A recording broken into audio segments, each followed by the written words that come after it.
ఈరోజు మార్చ్ 20 అంటే సాధారణ రోజు కాదు మావా. ఈరోజు ప్రకృతి, ఆనందం, జీవితం కొత్తగా మొదలయ్యే రోజు. ప్రపంచం మొత్తం కొత్త ఎనర్జీతో రీసెట్ అయ్యే రోజు.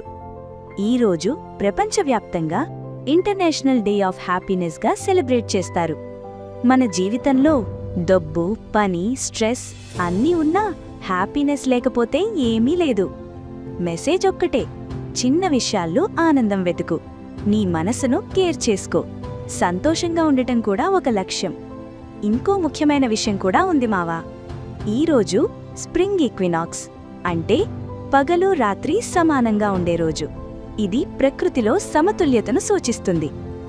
ఈరోజు మనకి ఒక మెసేజ్ మావా, జీవితంలో సమతుల్యత ప్లస్ సంతోషం = నిజమైన జీవితం.